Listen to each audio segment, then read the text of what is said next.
Okay, let's dig into this. Today, we are jumping right into the latest shifts happening in ed tech. Big shifts. Yeah, really big.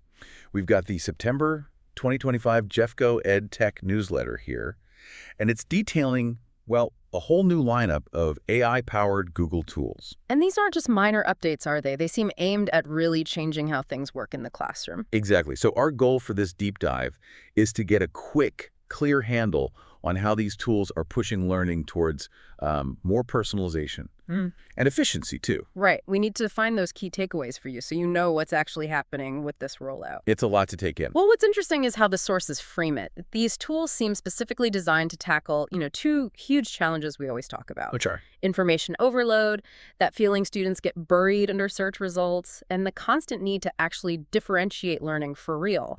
So it feels like a pivot. AI isn't just throwing links at you anymore. It's becoming more like a precision tool, helping create custom content, and crucially, making sense of just the information you give it. Like going from a fire hose of information to maybe a targeted stream. Something like that, yeah. A much more controlled flow. So to help you navigate this, we've kind of zeroed in on three main features that really show this change. Okay, what are we looking at? We'll hit the Gemini Storybook first. That's for instant content creation. For staff, right? Right, for staff. Then there's Gemini for students, acting like a personalized AI tutor. Grade 6-12 for that one. And finally, the one that sounds really unique, Notebook LM, the AI that only knows what you tell it. Ah, the source-grounded one. That's going to be interesting. Definitely. So where do we start? Let's start with the creation tool for staff, the Storybook. Okay, Gemini Storybook, Yeah. available now for staff. This one jumped out because, well, we talk about differentiation taking hours, right? Adapting materials. Constantly. It's a huge time commitment. This tool basically promises to, shrink that whole process down. You type in a prompt, and boom, instant picture book. And it's not just about speed, though that's obviously a big plus. The key seems to be the control staff have. What kind of control? You define the topic, say monarch butterfly migration. You specify the audience, the age level. You can even suggest an art style so the visuals fit the lesson. It's pretty specific. That's pretty powerful. And the accessibility piece sounds huge, too. How so? Well, once it's made, you can project it, click through it, or have it read aloud. And the language thing, 45 languages. Yeah, that's massive for multilingual learners. Imagine building a custom library instantly in their native language. Wow. So think about the teaching possibilities. You can simplify tough ideas into stories, boost creative writing, support language learning, hit visual and auditory learners with one thing. It feels like it makes that idea of personalizing lessons actually doable, right away. It moves it from a nice-to-have goal to something you can implement quickly. But wait a second. If staff can just generate these books instantly, does that mean we risk getting, generic AI content? Losing that personal teacher touch? That's a fair question, and I think the way the ed tech team seems to position it is important. Okay. It's not about replacing the teacher's judgment or creativity. It's about handling the grunt work of differentiation. So instead of spending hours writing a simpler version. Right. You spend maybe 5 minutes refining the prompt. That frees you up for the more important stuff, planning the interaction, the discussion, the deeper learning. It's about optimizing the teacher's time. Okay, that makes sense. It's a tool, not a replacement. Now, what about that limitation mentioned, the EDU domain thing? Ah, yeah, the sharing restriction. Currently, staff can create it, but they can't directly share the file into, say, a student's Google Drive within the school domain. So how do students see it? The teacher projects it, whole group viewing. The teacher is still the one presenting and facilitating the content for now. Got it. So it's an instructional tool for the teacher to use with the class, not yet something students access individually. Exactly. It's designed for that guided instruction piece. Okay, so Storybook gives teachers new creative power. But if the big theme is personalization, we need to talk about what students actually get to use themselves. Right. Now we shift from staff creating content to students interacting with it, and that's where Gemini for Students comes in. For grades 6 through 12, you said. Correct. This version of Gemini acts more like a personalized learning assistant for them. Okay, before we dive into what it does, I know everyone listening, teachers, parents, is thinking about safety. What are the guardrails here? Crucial point. The documentation is really clear on this. This isn't just wide open Gemini from the internet. Good.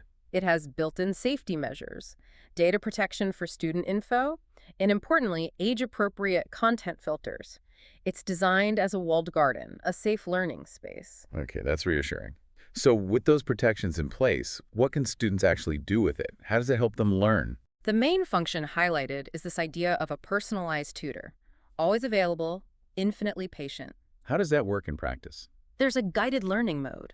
So imagine a student struggling with photosynthesis, a complex topic. Right. Instead of just getting a wall of text, the AI breaks it down. It asks guiding questions, checks for understanding, and adapts the pace. It offers that one-on-one pacing that's just, impossible for a teacher to do with 30 kids simultaneously all the time. That tackles the understanding part. But what about efficiency? The sources mention that too. High schoolers always need ways to work faster, smarter. Definitely. Students can use it for research and brainstorming. It helps cut through the noise of the general web, focusing their search. Okay. And maybe even more useful for efficiency, creating custom study materials. Like what? Flashcards for vocabulary. Practice quizzes on a specific chapter. Even outlines or study guides based on the information they're working with. Oh, wow. So it automates that part of studying. Exactly. Think of the hours students spend just organizing notes or making flashcards. This lets them skip that organizational step and focus purely on learning the material.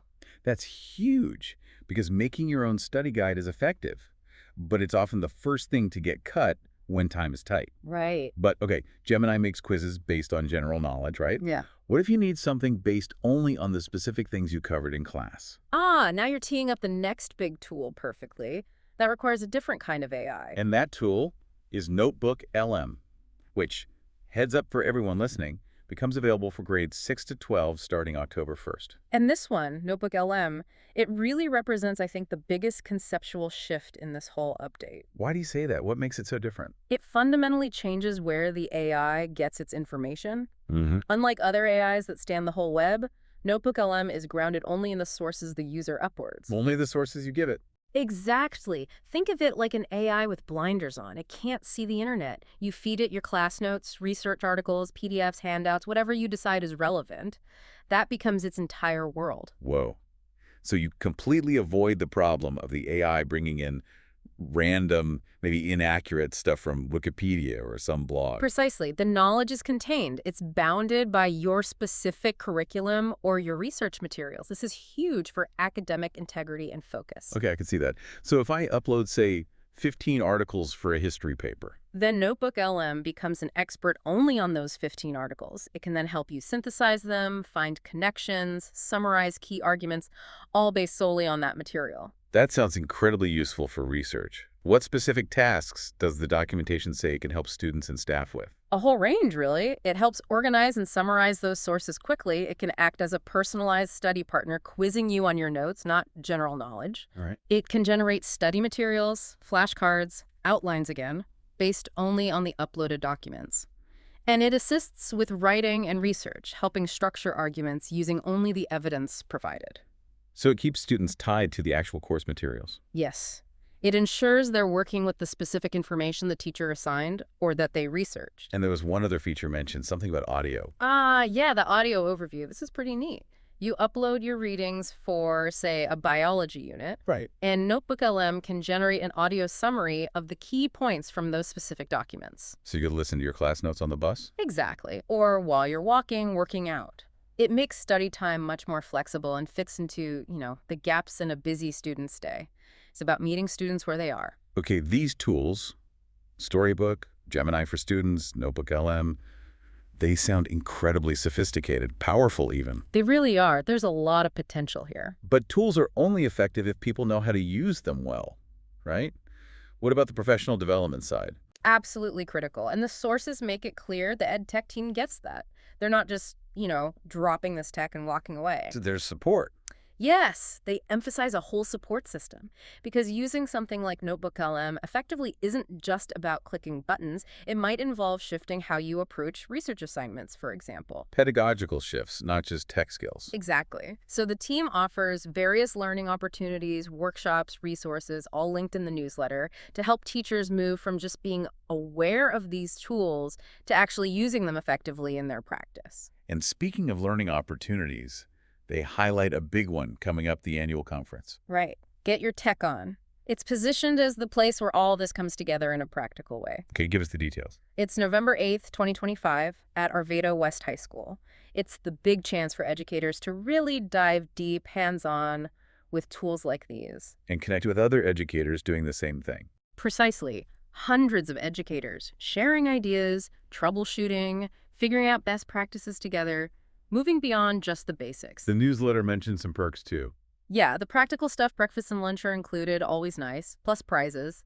But the real draw is the learning and the keynote speaker. Who is it this year? Tyler Tarver. He's really well known for focusing on practical classroom application and the why behind using tech, not just the how.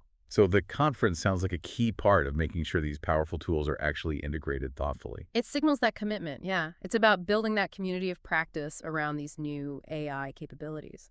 #tag outro. Wow, we've covered a lot of ground here. From AI instantly creating differentiated picture books for teachers, To AI acting as a personalized tutor for students within safe boundaries. all the way to this really unique Notebook LM, an AI research partner that only knows what you feed it. Yeah. If you boil down the core message across all these updates, it feels like EdTech is making a significant move. A move beyond just finding information. Exactly. Beyond just consumption, it's shifting hard towards personalized creation, towards dynamic differentiation, and maybe most importantly, towards this idea of source-grounded intelligence. Where the user controls the knowledge base. Less reliance on the Wild West of the internet. Right. The power is shifting towards defining your own information space. Which brings us to a really interesting final thought, kind of prompted by Notebook LM specifically. Okay. If student learning and research and writing are going to increasingly rely on AI that only uses the sources they provide, what does that mean for the skills we need to teach? That's the million-dollar question, isn't it? It feels like the emphasis has to shift. I think so. We're moving out of an era where the main challenge was just finding information. Now, maybe the crucial skill is selecting, vetting, and curating the right information to feed the AI in the first place. So if the AI's output, the summary, the analysis, the essay draft, is only as good as the sources you put in. Then teaching critical source evaluation, information literacy, becomes paramount. It's not just garbage in, garbage out anymore. It's more like curated sources in, insightful synthesis out. Teaching students how to provide that quality input becomes the key. It might just be the most critical skill for the future classroom. Definitely something for you to think about as these tools roll out.